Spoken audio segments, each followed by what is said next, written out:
He does have a small point in the fact that my grandma, I was in the car with her one time. She had a Buick Century. She was a grandma, so of course she had a Buick Century. And I was in the car with her one time, and we were going down Piney Grove Wilbon Road. You know the road. And I looked down at the speedometer, and we were doing close to 70 miles per hour in a 45, and she was driving with both damn feet. She had one foot over the brake, she had one foot on the gas, and that gas was down. And I was like, Grandma. But no, he's out of his mind.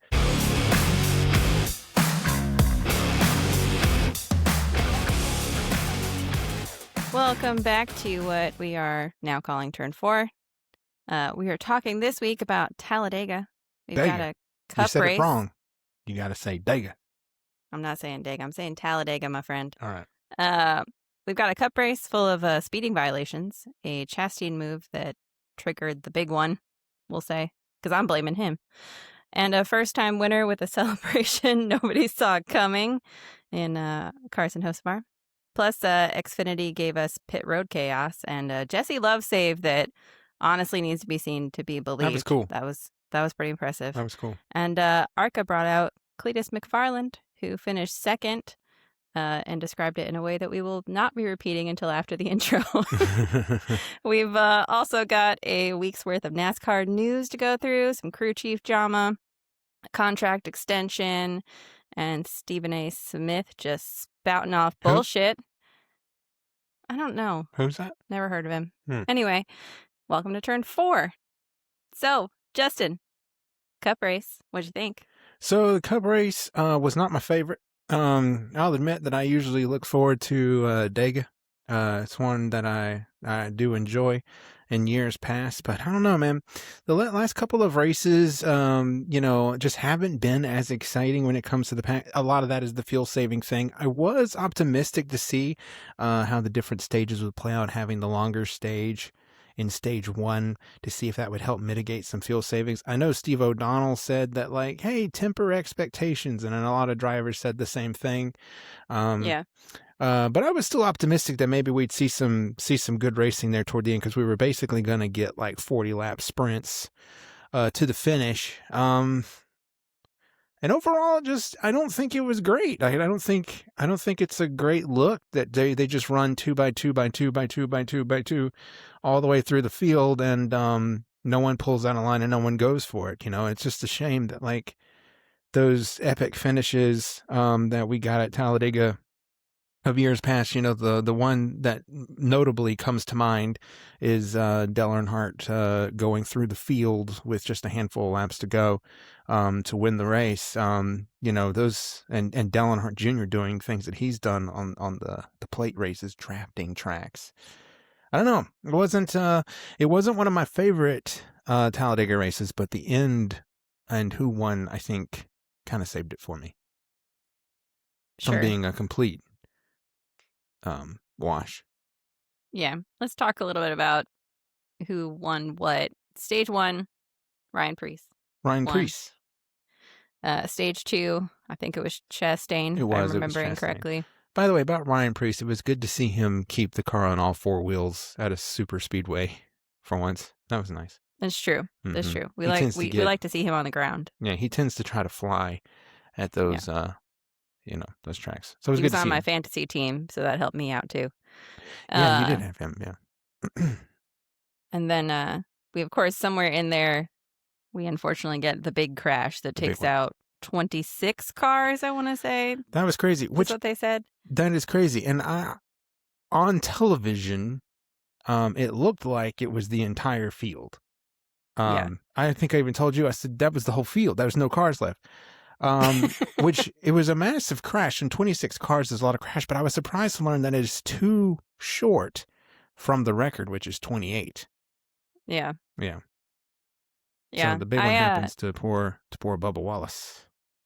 Yeah. And I did hear what Denny said on his show about that particular part of the track, which was it was particularly bumpy. I guess it's the part of the track where, like, the trucks drive over, the haulers come in. Mm-hmm.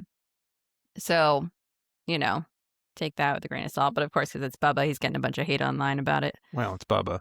But, they're looking back on it. There are a number of Talladega races and big ones that you can watch that kind of start in turn 3. I was watching a clip of Joey Logano getting airborne. I think it was Joey. It might have been, it was Joey. It was Joey Logano getting airborne and an onboard camera from Bubba Wallace's DoorDash Camry years ago. And it starts in turn 3 because the cars go over that like bump where the trucks go, the tunnel. And it's very precarious through there. And you see a lot of big ones start there, and I think that happened. I was also telling you that based on the in-car camera from Bubba Wallace, it looked like he was very, very loose. It looked like the car was just, I think I even made a comment that he looked just, I don't know if he was or not, I'm just saying, he looked very uncomfortable in the position he was in because he was getting those hits and the steering wheel looked like he was really fighting it there. So I guess that hit just came too hard from Chastain. I mean, the reason I'm blaming him is because we watched Joey Logano bump Bubba Wallace for like, I don't know, several laps. Mm-hmm. But I think, and I'm giving Joey a lot of credit here, I think that Joey, just from what I've seen out of Team Penske, is a little bit more attuned to when to bump the person in front of you and when to maybe dial it back a little. Yeah. Now, you could make a case for Chastain, the momentum coming behind Chastain being the reason that Chastain hit him at that time and that hard. But I don't think Bubba deserves all of the hate he's getting over that one. I don't think he caused the big one. I think the big one just came for him. No, if anything, we should blame Freddie Kraft. No, I think I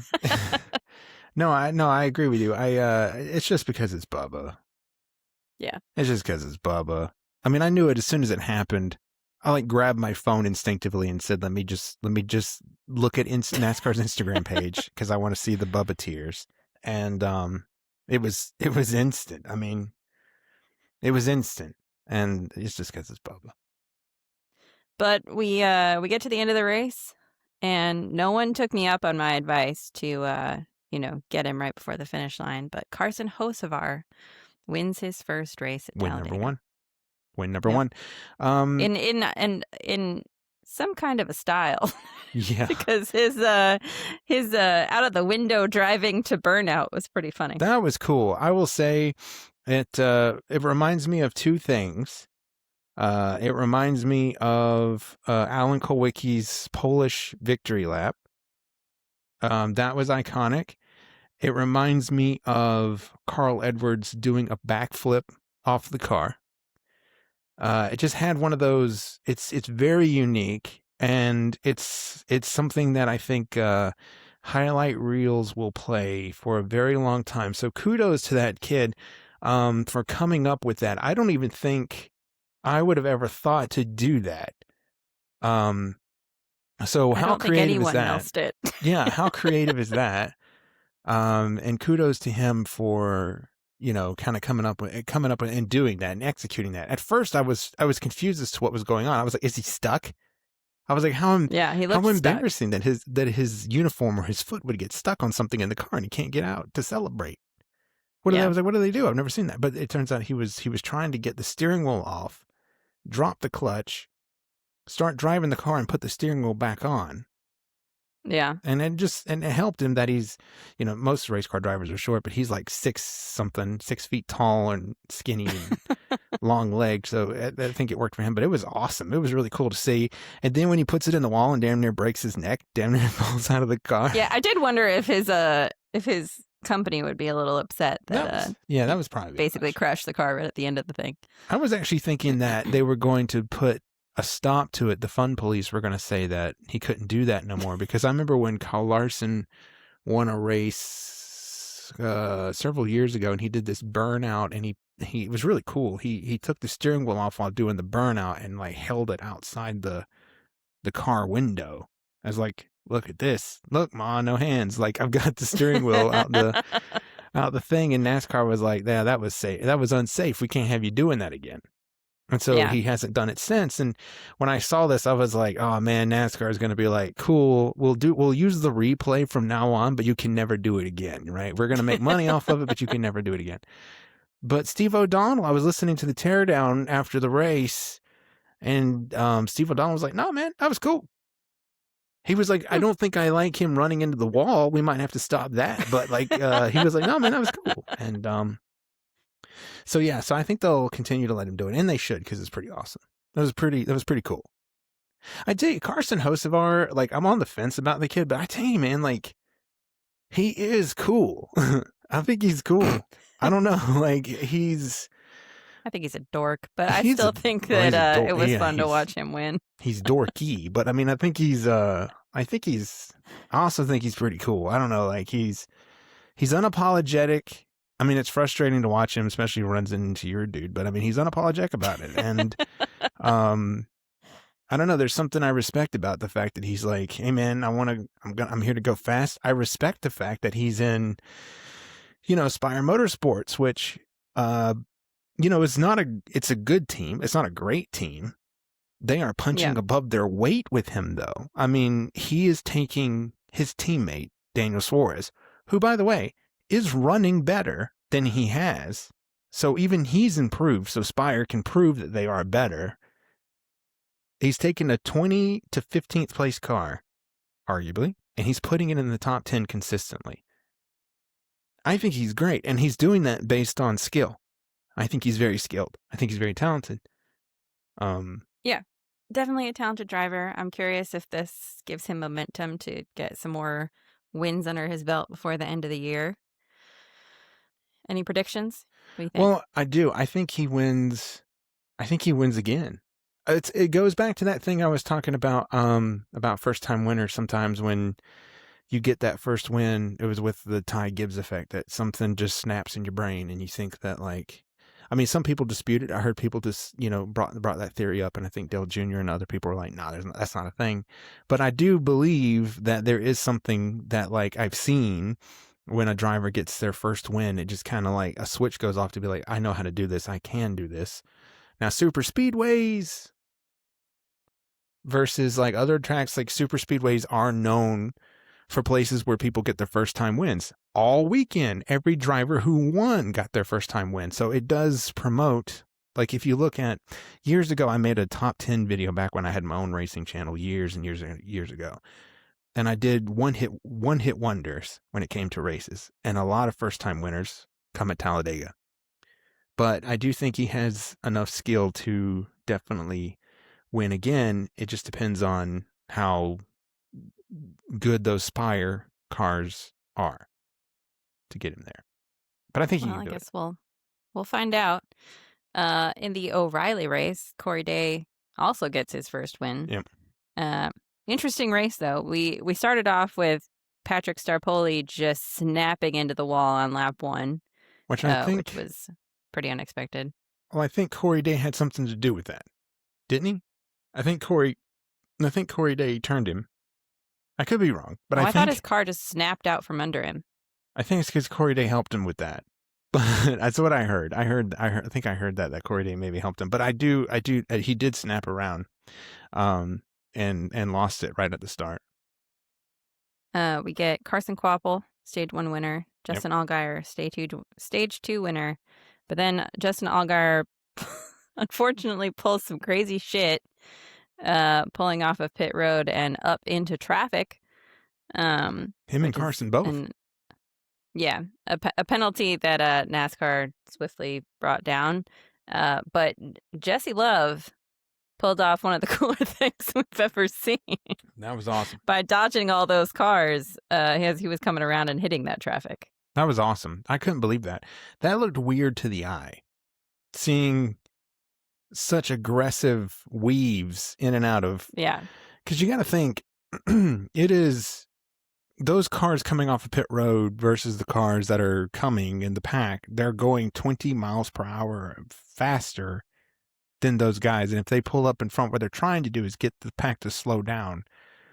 But I swear to God, Jessie Love stayed in the gas. He didn't slow down at all. He just said, "Excuse me, excuse me, excuse me." I mean, it was like just video gamed his way through it. That's what I was going to say. It was a video game move. It was Yeah. cool. That was pretty badass. That was pretty badass. I do like that NASCAR is making a ruling though on that, because we saw Daniel Suarez not do that coming off of pit road, but we saw Daniel Suarez about to go a lap down, try to put himself in the middle of the pack and nearly caused a huge problem. I think my man Ryan Blaney blended up before, and that's kind of where this kind of started, trying to slow the pack down. So yeah, I think it's a good ruling. Just hated it happened to the junior motorsports cars. Yeah. Hate it happened to them. But I mean, they were pre-warned about it. So They were. You just kind of wonder what he was thinking at that point. I think they were told they had to come off a pit road, use the apron, blend onto the backstretch, but hold their line until they got to turn 3. Yeah. I think that's what they were told, which clearly Justin Allgaier comes off of up on the backstretch and goes like 3 lanes up toward the wall and then starts blending back down as he sees Jessie Love coming with a shitload of steam. Wasn't a great decision, but Corey Day does win. Any predictions for Corey Day? You think he's got enough speed to make some more wins this season? I don't know what it is about Corey Day. I can't get behind it. I don't know, man. I just can't get behind it. Seems cool. He has calmed the F down. I think when the season started, I think he was wrecking everybody and people were ready to chuck him over the wall like they were Carson Hocevar. I think both guys actually have really matured a little bit, because even Carson's has not been the story too much about like just pissing people off for this year. Yeah, he's kind of Corey Day. People seem to like him. I don't know, like there's just something about him, man. But I was happy to see a first-time winner always. It was a good race. The O'Reilly race was actually my favorite race of the weekend. I thought it was the best race. There was tons of lead changes, lots of passing. Yeah. But yeah, I thought Corey Day did a good job getting up through there. Was really surprised at the lack of fight in the 21 of Austin Hill. He really kind of wasn't much of a factor through a lot of that.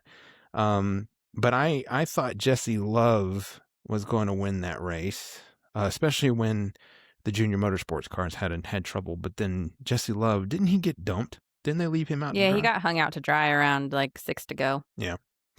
But good job to Corey Day. But yeah, I think he's going to be good. I mean, Hendrick has put a lot of effort into making him a star. That car was not a full-time ride. Hendrick used that car to put various drivers in, mostly Cup drivers, until this year where they were like, no, we want this young Corey Day to drive every race in that car. So Hendrick has been like, this is my boy, he's my next dude. So Corey Day, I think, is here to stay.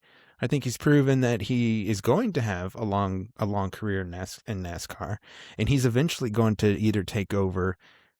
He's going to take over for the 48. Let's just call it what it is. He's going to be driving the 48. Because I don't see William Byron going anywhere. Even though he's, not a great season, but I don't see him going anywhere. Not getting rid of Larson, not getting rid of Chase Elliott. Mm-mm. So yeah, Corey Day is here to stay, I think. Well, you may not be a super fan of Corey Day yet, but judging by your shirt, we should certainly talk about the ARCA race next. My man Cleetus. Cleetus. That was awesome. Cleetus looked like that. The end of that race looked like a Talladega race of old, and Cleetus looked like a damn race car driver out there.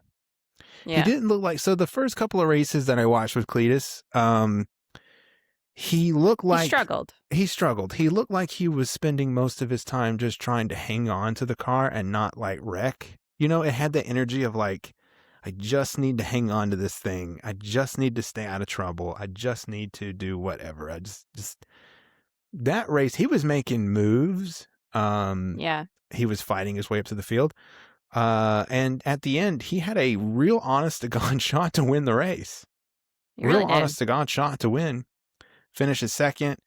Cleetus, that's pretty badass. Dude's got a lot of talent. Dude's got a ton of talent. And it's like, how fast is he learning? Like, that is amazing that he's learned, because he was in Talladega last year and he finished in the top 10. Got his first top 10 finish, actually. Comes back a year later, damn near wins the race.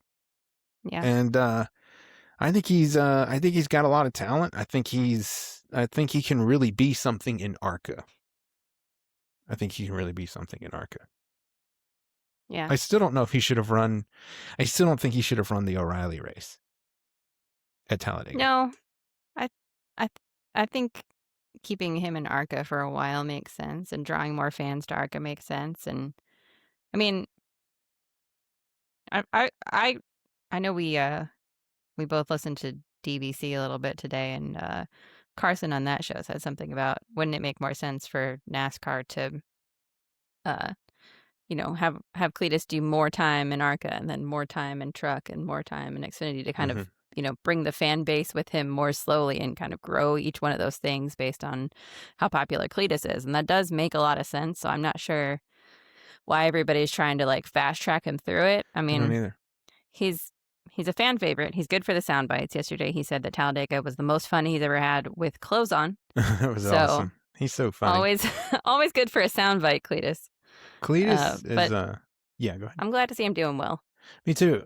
Cleetus is a breath of fresh air when it comes to the sport. This is something that the sport has sorely lacked. What drew me to NASCAR as a kid was the personalities. Every driver, from first to 43rd, had a personality, and they were fun, and race car drivers were really cool. And I think that they've lost a little bit of that. They're still cool. I mean, they're race car drivers, but like, I don't know, they've lost a little bit of the personality side of it. And Cleetus brings that just, to the sport. And I think that's sorely missed. And I think he's awesome. I think he's funny. I think he'd be great. And I think he'd be great in ARCA. ARCA is one of those leagues that there's like 2 top teams in that league who run like full time, and then there's a bunch of like amateur drivers or hobby drivers. And so if Cleetus was serious about it and he ran a full season, he could potentially compete for a championship in that league and be very successful. He's very talented. I mean, he's on his videos, he's driven all kinds of things. He's really, really good at drag racing. So he has natural ability there, but he's also behind the curve when it comes to racing stock cars, because a lot of these guys have been racing various cars from the moment they were 4 or 5 years old. But so to see him come out and have this kind of improvement is something. I am really glad though that he didn't run the O'Reilly race, only because at Rockingham, he ran and finished in the top 5, and then we were all excited to see how he would do in the O'Reilly race.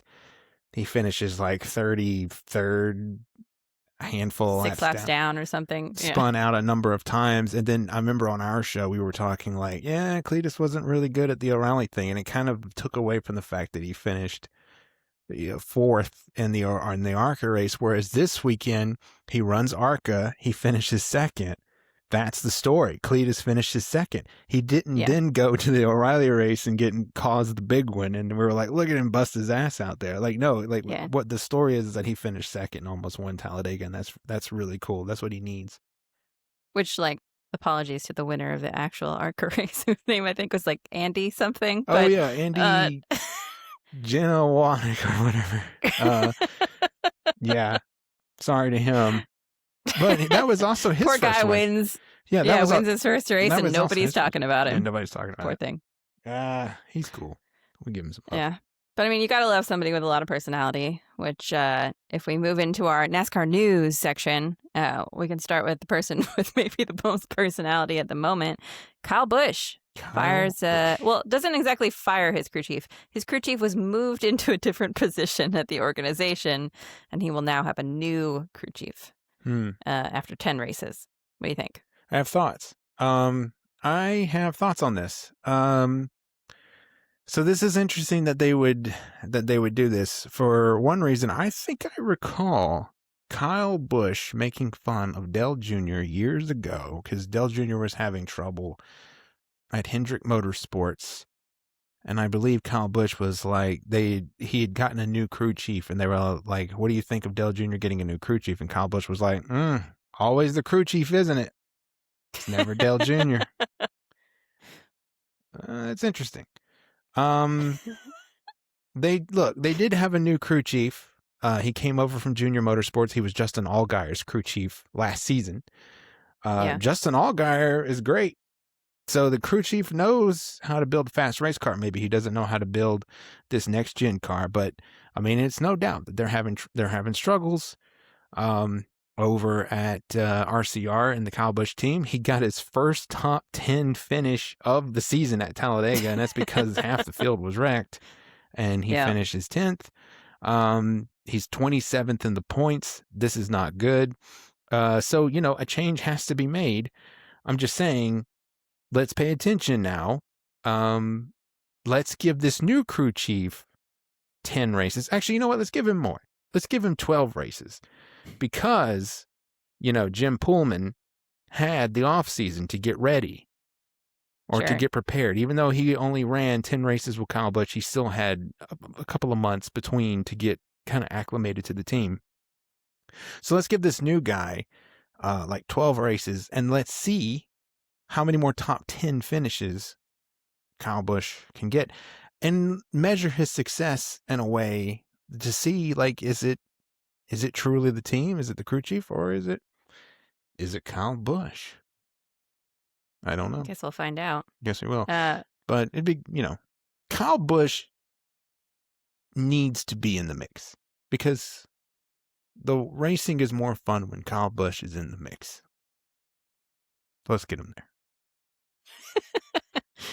Well, I suppose the opposite problem, Tyler Reddick winning too much, so he signs a multi-year extension with 2311 Racing. That was smart. Yeah. Glad to see him continuing on there. Yeah. Yeah, that was a no-brainer. That was good to do that because Tyler Reddick is trying to win the championship right now, and just get it over with. So yeah, he's he is having a hell of a season, and that he's going to be the star player for 2311. Signing him, I would keep him there in that car for as long as I had a team. Yeah. So signing him to a multi-year deal, and that just is that's going to elevate that team so much more because like when something is hanging over your head, like a contract, and he probably wasn't that nervous winning five races to start the year. He probably was like, of course they're going to sign me, but just having that deal done, sign, seal, deliver, I'm yours. This is going to just elevate that teams and motivate them because they know, hey, we're good.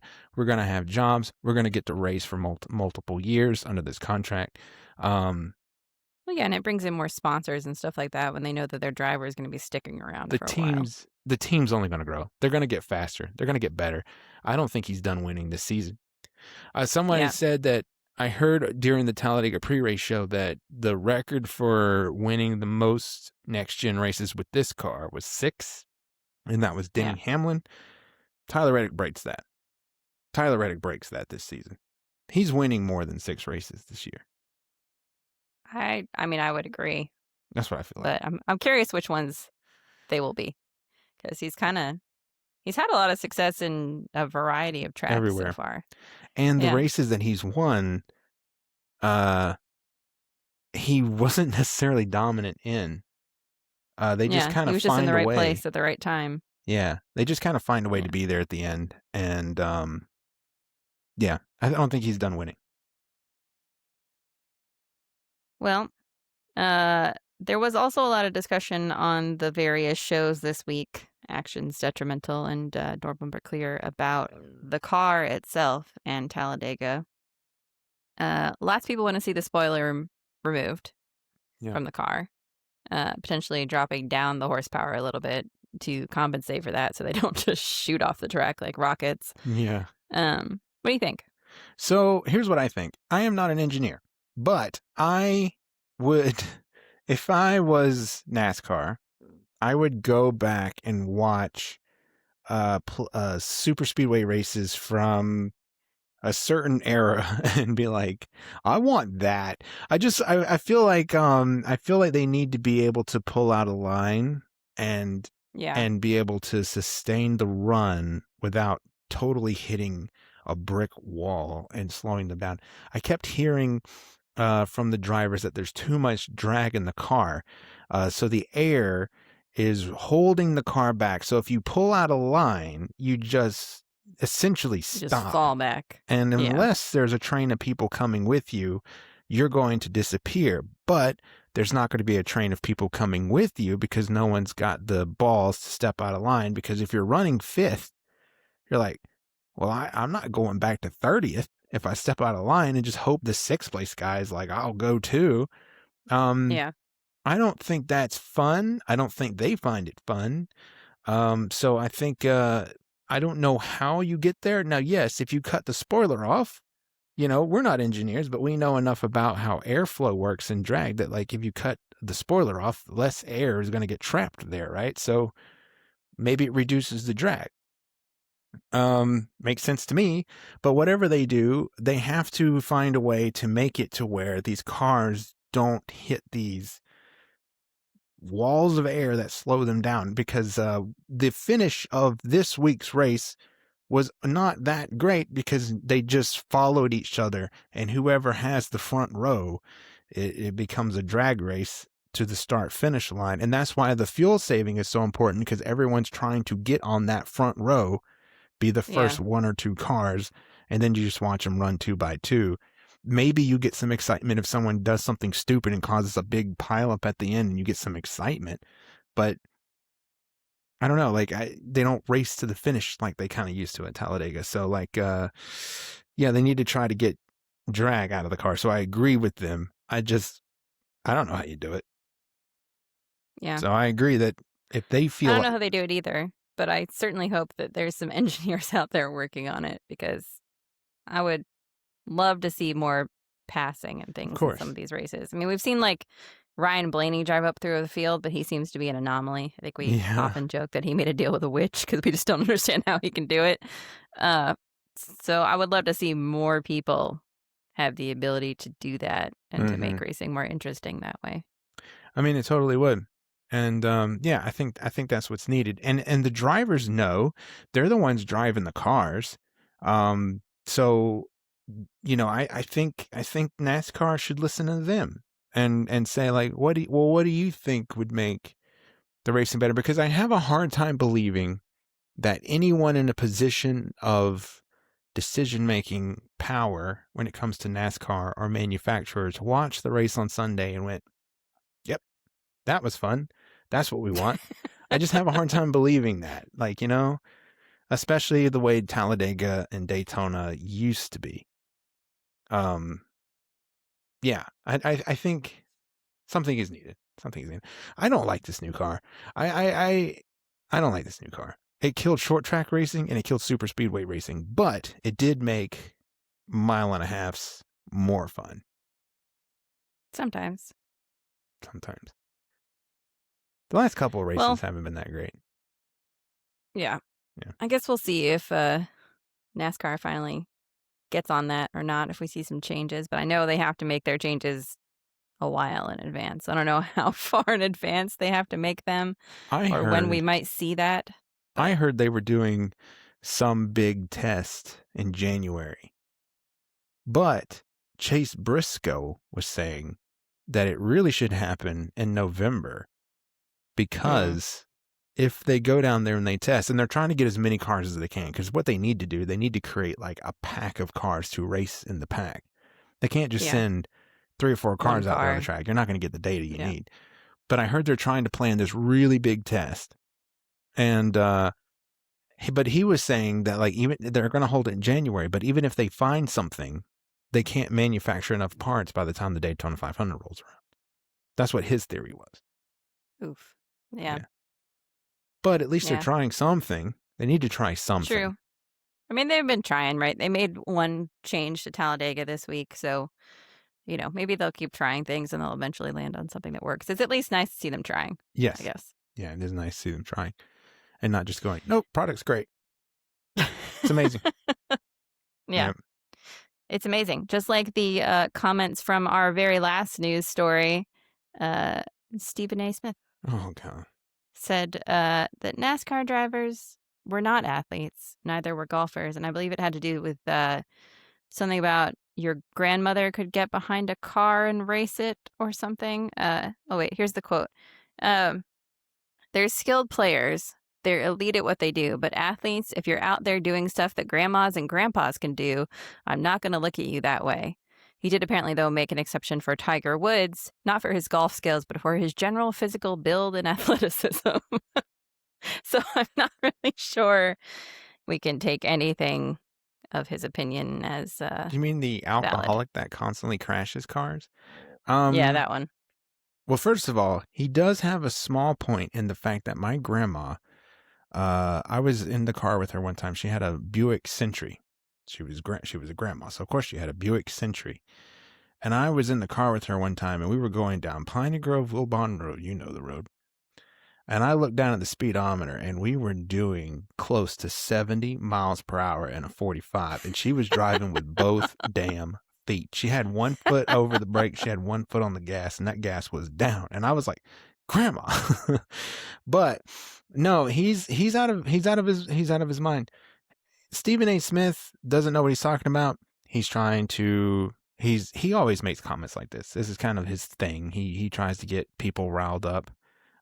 We did get some responses from some drivers. You want to hear what some people had to say in response? Yeah. Kevin Harvick had receipts. He said he wore a polar fitness tracking device during races and burned 3,200 calories in a 500-mile race. Jesus Christ. The company actually called him thinking the watch was broken. And then he proved it again. There was a race with more caution laps, and he burned 2,400 calories. So Polar said the only comparable data they have is to marathon runners. Wow. Then Joey Logano said, of course, people like that have to make comments to stay relevant, so didn't really comment too much on it. Ryan Preece. Joey Logano is right, by the way, about Stephen A. Smith. Sure. I think Joey Logano is on the money when it comes to Stephen A. Smith. Ryan Preece, who barrel rolled at Daytona in 2023, said he'd love to see Smith tumble 13 times and show up next week. So I liked that comment. By the way, Ryan Preece, I remember that. He shows up and he's got black eyes, both of them. He looked terrifying. He looked terrifying. He looked busted. I hope he can stay on the ground for the rest of the year. Yeah. And finally, Denny Hamlin responded with big, who cares? Which I agree with. Yeah. Yeah, I don't know. Like my whole life, being a race fan, my whole life, I've always dealt with that. Oh, they turn left. That's all they do is they turn left. Yeah. Two things. One, Cleetus McFarland has proven how hard this is. Two, now that I can say, having actually been in a race car and gone around Charlotte Motor Speedway at a competitive-ish speed, that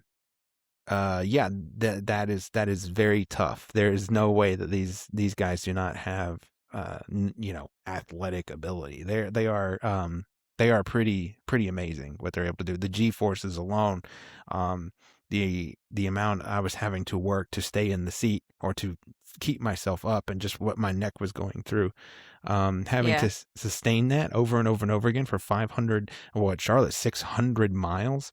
And we weren't even going, we were like 25 to 30 miles per hour slower than what they're going to be doing. That is insane. And then to sit in there in those temperatures of 120, 125 degrees while that's going on. Now these dudes are serious. They're athletes, in my opinion. I think about athletes in the way that, like, you have to perform some kind of physical conditioning in order to be good at what you do. Yeah. And you train. And there is no way that you could just, like, you or I could just hop in a car and do what they do. We'd be like 2 to 3 laps in and be winded. Yeah. Like there's just the amount of effort it takes and the amount of like physical training it takes to do that well. I mean, you could maybe jump in a car and hang on, Yeah. but like you're not doing it well. You're not doing it at a performance level that would be needed to be a top person in that sport unless you are an athlete in that sport and you've trained to be good at that sport. Plus the mental dexterity involved.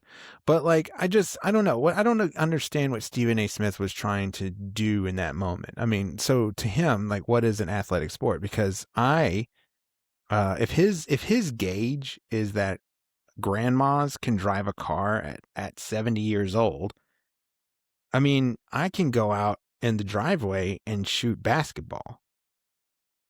So are basketball players not an athlete because I can also play basketball? I don't understand. Yeah. I don't understand. It was a weird argument to make, and I also had no idea who he was until this week. So That's right. I'm gonna have to side on the side of Joey Logano with that one, and Denny Hamlin. Yeah. A big, I don't know who you are, and who cares? Add that to my list of people that I hate. Which, by the way, did you hear Kyle Busch's list of people that he hates? I did not. He did come out with his list. I think he was talking to Sean Hannity. But he he had his list of people that he hated, and he had 3 drivers on that list. Now, he did say that he has no friends. He was like, no one likes me. No one likes me. And I don't care. Yeah. I don't want to have friends. I don't want any friends. I don't want any friends. Okay. But he said that his 3 drivers that he hated, Joey Logano, I completely understand. It seems like every time they talk to a driver, they all say the same thing. They do not like Joey Logano.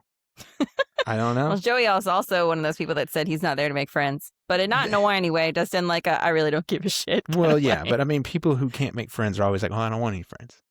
Yeah. I'm not here to make friends. But so Joey Logano was on his list. But also they had an altercation at Las Vegas years ago, and Kyle Busch was left bloodied and bruised, and Joey Logano was fine.